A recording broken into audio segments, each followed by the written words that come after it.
Hi, Susan Modest here. Today I'm going to be talking with you about Bitcoin specifically. And if you're on my Facebook timeline, you definitely know that I'm into Bitcoin. But if you've also been through some of my funnels and some of my other presentations, videos, then you know that my projects right now revolve around cryptocurrency and specifically Bitcoin as the primary cryptocurrency that I work with. And there are going to be some big changes coming up. August 1st, there's a lot of things that are going to happen that we as investors need to be aware of. So as a result, I want to make sure to make this video and talk about it to the best of my understanding. Now, I'm going to encourage you to do your own research into this, and I'm going to actually attach some articles that can start you on your research if you haven't been doing it already. But if you have any kind of Bitcoin holdings at all, it's important that you at least be informed. There is no reason for panic. As you might have noticed, the Bitcoin values have dropped recently, and Bitcoin values are affected by a lot of things, but a lot of it is like with the fiat market, you see the same thing. When there's something going on that's causing a little bit of nervousness, a little tenuousness, then people tend to, the markets tend to be affected by that. And so I believe that the drop that we're seeing is a result of people's nervousness as to what's going to happen on August 1st. So let me jump right into what that is. You may have heard about something called SegWit, segregated witness. And that is an attempt to expand on the Bitcoin blockchain, to scale up, basically. And what they're expecting is between up until August 1st, miners have to signal their readiness for SegWit, for the segregated witness. And if they don't, there's something that's going to go into effect that is called the Bitcoin Improvement Proposal, BIP148, BIP148, however you've seen that written or heard it talked about. So it goes into effect if miners do not signal readiness for the segregated witness. Okay, so if everybody were to send out the signal and to basically signal that they are ready for it, nothing to worry about. Nothing happens. Everybody goes forward. Bitcoin continues as normal. Now, if you only have some people that don't activate, but the majority do activate, then you're going to see for a while that there is a split. There's going to be a split of the chain. And that's what has some people a little bit worried, is what happens. Now, if the majority of miners do enforce the BIP and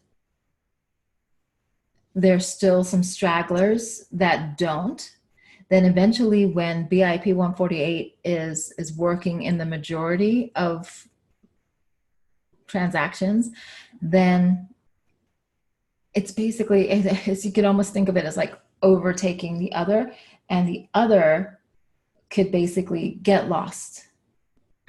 Okay, so if everybody supports it, nothing happens. If some people support it, there will be a split. How big that split is and how temporary the split is depends on the majority, you know, who is signaling which side of it there's more support for.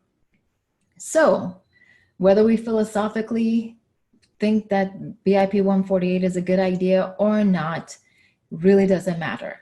What we need to understand is that it can basically force some things to happen that we need to be prepared for, not panicked about, but prepared for, okay?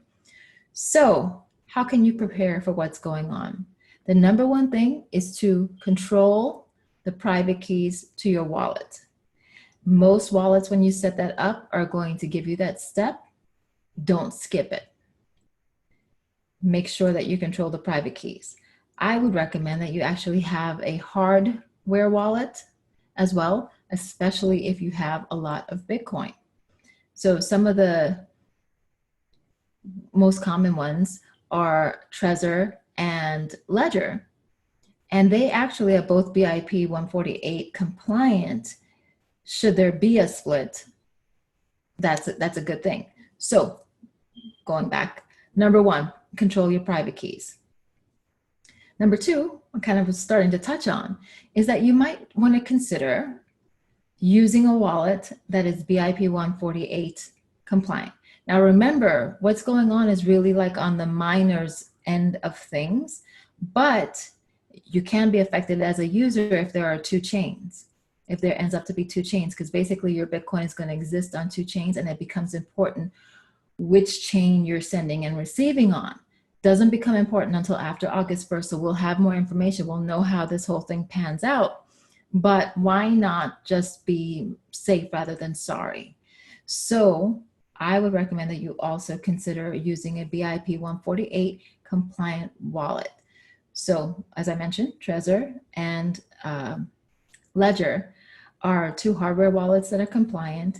If you have software wallets, probably want to look specifically at what that company is saying about this BIP 148, what side of the coin, what side of the struggle, what's the word, what side of the line they're choosing to function on.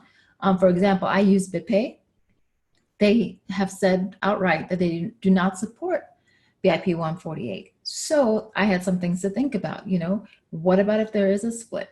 You know, do I want to necessarily deal with the two chain things? And really the way it sounds like to me from the research I did is that it's like, you're going to comply now, you're going to comply later, you know, so, and it doesn't matter how we feel about it, but that's what it appears like to me. So I am going to put the majority of my Bitcoin somewhere else. I still want to keep Bitcoin. Sorry, I hit the microphone. I'm going to keep BitPay because I like it. I like it. And after I see what happens on August 1st, what happens with the whole split or possible split, if it happens, then I will know what I want to do from there. But I'm not going to risk my Bitcoin. And nothing may happen, but like I said, better safe than sorry. So Mycelium is a wallet that has been around forever. I actually have that wallet. I just need to transfer my Bitcoin over to it. It's really user friendly, and there's no reason not to have it, and it is BIP 148 compliant. Jaxx is another one, JAXX. That's good for multiple cryptocurrencies actually, but they are also BIP 148 compliant, so you might want to think about that. Now, Jaxx, I have less personal experience with, so again, do your own due diligence on everything I'm saying. What I'm saying is meant to be a simple breakdown, or hopefully a little simpler breakdown of what it is and what you should be prepared to do with from here on. And the other thing is that on or around August 1st, you don't want to have any Bitcoin transactions. Okay, so if you're going to be moving anything, move it before that day, before August 1st, okay? If you're going to buy, I would suggest that you buy before. Again, values are good, prices are good. It's like getting Bitcoin on discount right now. So this is a good time to do it. But on or around August 1st, just hold, just watch what's happening. Just make sure you stay informed about how it panned out. Remember, this is uncharted territory for everybody. Bitcoin's an awesome thing, but in order for them to scale it up, there are some obstacles to get through, right? And that happens with anything that's growing. So these are a little bit of the growing pains. We as investors do not need to freak out, but we do need to be informed. So hopefully that was helpful to you in just understanding what this is all about and really what it means to you. We'll get more information. I'll do another video about this once we see what actually happens and how transactions may be affected by that.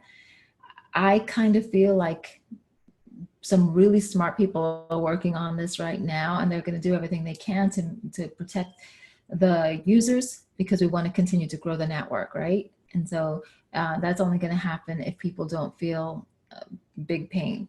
So I think that really we're going to find that most people signal that that they're going to comply with SegWit, and I think we'll be okay. But that's just my opinion right now, and not intended to influence your opinion, just maybe to add to your body of knowledge.